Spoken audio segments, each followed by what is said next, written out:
Welcome back to NATChat. I'm here with the band Me. Welcome back, Me. Before the break, we were talking about another clip that we were going to show, which was a recent gig that you had at the East Brunswick. Yeah. How did you get that tour to play at the East Brunswick in the first place? Well, we kind of it was a bit of a risky kind of thing for us because we've never played there before. We haven't really played in a room that big, but you know, it's part of the tour, and it's a whole launch for us for the song Westward Backwards, which you saw the film clip of a couple of minutes ago.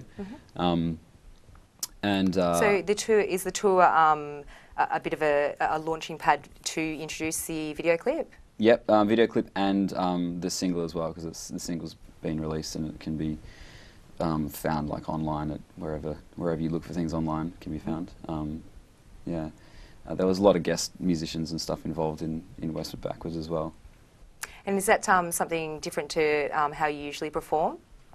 We like to get a lot of guests up on stage. We've done it a few times. Yeah, our most recent show at the East Brunswick, we had a 10-piece drumming group playing with us just for one song, Westward Backwards. And we have a guest violin player, Jonathan Dreyfus. He's on the recording as well. Yeah, I don't think we're saying the name of the track very clearly either. It's actually Westward, as in going west, Westward Backwards. And that's generally a good search term for anyone looking for it online in any capacity. Yeah, so we also have a choir that we perform with for another song, our previous single. Generally somewhere between 5 and 10 members, depending on how nice our friends are at the time. Fantastic, that'd be a really big sound. Yeah, it is pretty so good. many Yeah, musicians. and the vibe on stage when we're playing, when we have that many people up there, is pretty amazing too. Yeah, it's huge. So, it's really fun. Yeah. Will the violinist and the choir and the drummers be touring with you for the rest No, of unfortunately not. We make a good go of like getting the drums going ourselves, like for different parts of the set and stuff. Like we try and make it into like as big a show as we can while we're on the road.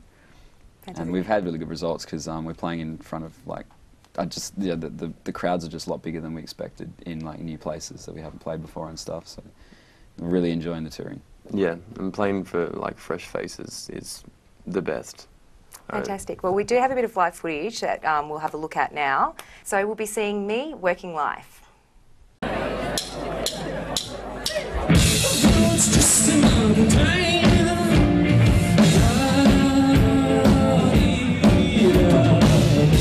It's just a perseverance.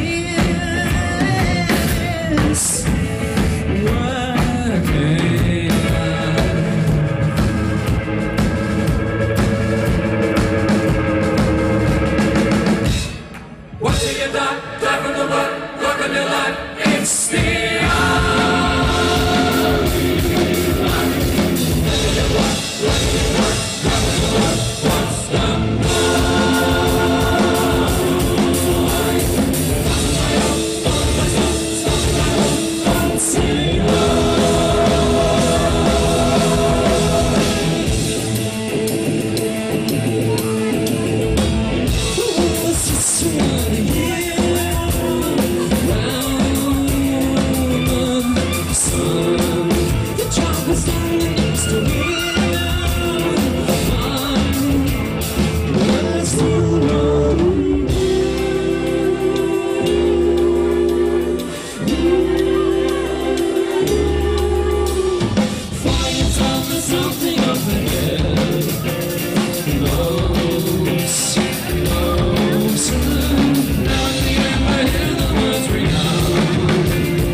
That looked like a really exciting gig. How many people do you usually get along to a venue like Well, that? that was a bit of an extraordinary gig for us. Definitely. Yeah, and we promoted the hell out of it. And Why was that? Well, it was our single launch, so I think that we really wanted to have a great crowd there, and doing such a new venue and such a big venue, it's kind of a bit depressing if there's only 10 people there.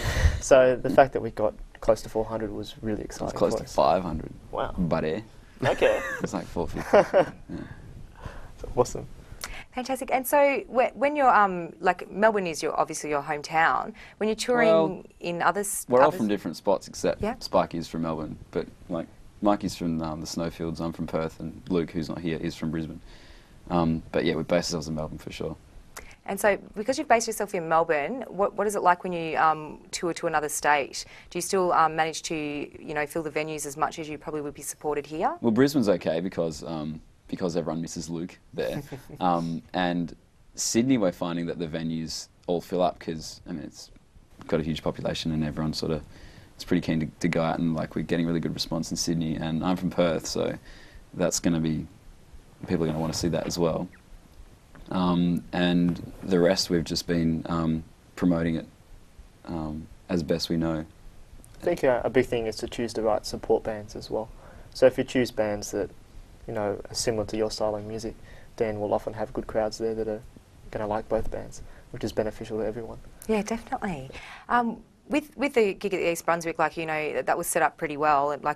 Do you have that kind of feel for all of your shows? Like, is there a certain lighting effect that you have for your songs? Or? We always try and pack them with antics, and there was a lot of extra performances and stuff like that. Like, we tried to really make it something for everyone, like a proper show. We love the theatrics, so lots of smoke machines and crazy lighting and projections we really love.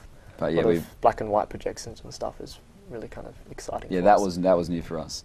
And we've also been like spending time over like the last year fine-tuning who is going to be doing sound, and there was a really good lighting person there as well last night that made it look great and stuff. So how much input do you have into those kind of roles? So when you do show footage, or you do have someone doing lighting for you. We mostly do like all that kind of stuff. We organise ourselves. Everything to do with the band, we organise ourselves. At this point, I guess it's good to keep it sort of like central. That's why it was kind of a really nerve-wracking night before we played. Well, it was for me anyway. It was just because there's so much going on that we've organised, and it's like throwing a party, but you don't know the people like at all. You end up worrying about other aspects of the show rather than just playing. Everything has to. Yeah, run the playing was easy. Like that was the easiest part. Yeah, that's the fun part. That's the part I don't get nervous about. But all the rest, when you put like so much effort into it, you just really want it to go well. And yeah, we're really happy with the way it turned out. The atmosphere was really great. Yeah, and there was crowd surfing. It was good. It was a very memorable gig for sure. Fantastic. Well, we're just going to go to a quick ad break. You're watching NATChat, and we'll be back after this break.